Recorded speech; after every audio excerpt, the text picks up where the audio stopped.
Example 2. The beam is embedded at the left end, simply supported at its right ends. The W is 2 pi to the third EI times psi pi x over L, and L equals 1. We're going to solve this diffraction equation. As on the left, the beam is embedded.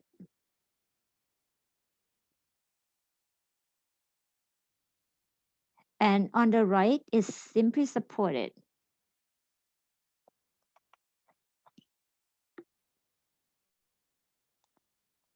It's at the point 0. This is x equals 0. This is x equals L. So the boundary condition based on these um, two ends at the left end, since it's embedded. So the y at that point equals 0 or no diffraction, and also the slope of the tangent at that point is 0. And for the right end, which is at x equals 1, since it is simply supported, so the y at that point equals 0 and um, no bending motion at that end, or we can use the term as the y double prime y double prime at that end equals 0.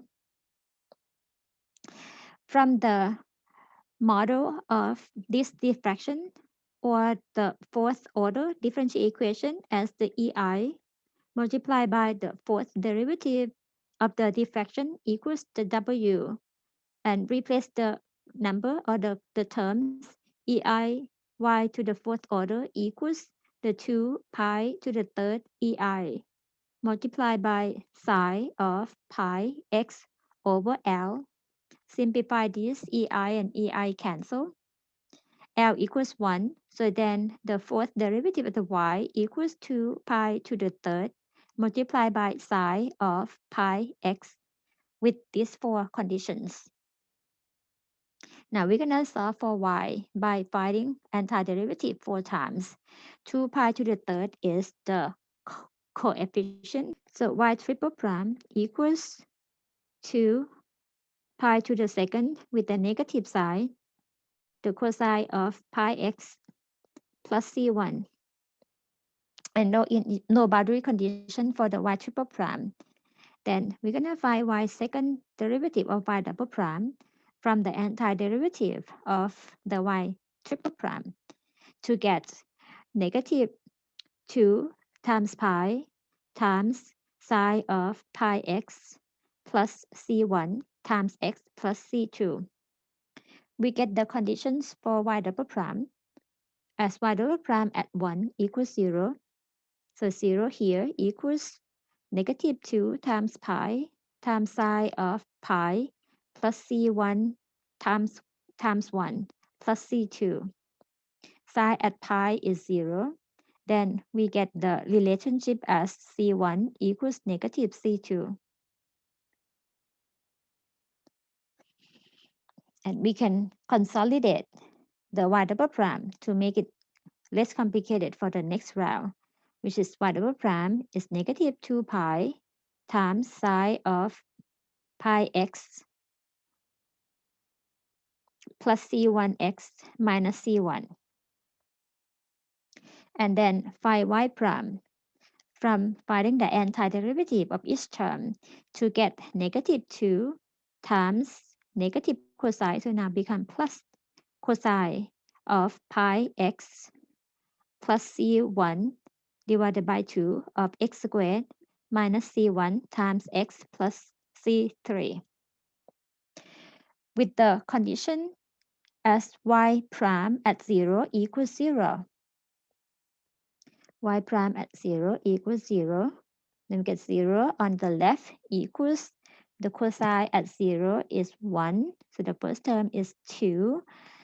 The C1 over 2 times 0 is gone. C1 times 0 is gone. So plus C3. Then we get C3 equals negative 2. And then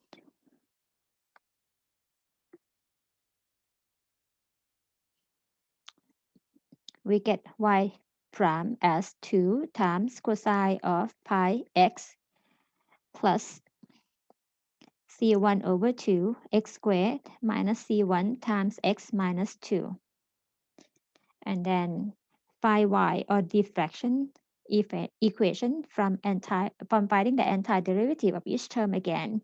This is going to be 2 divided by pi times sine of pi x plus c1 divided by 6 x to the third minus c1 over 2 times x to the second minus 2x plus c4. And we have two more conditions to use, as y at 0 is 0, y at 1 is 0. So y at 0 equals 0, and the next y at 1 equals 0. For the y at 0 equals 0, we get 0 equals, sine 0 is 0, 0, 0, 0. So get C4. C4 is 0. And y at 1 equals 0. Sine at pi is also 0. So we get C1 over 6 minus C1 over 2 minus 2. Since C4 is 0, so it's gone. And then simplify this, multiply all by 6 to make the problem less complicated. We get 0 equals C1 minus 3C1 minus 12, or negative 2C1 on the right becomes 2C1 on the left equals negative 12, which means C1 is negative 6. If C1 is negative 6, so then the diffraction equation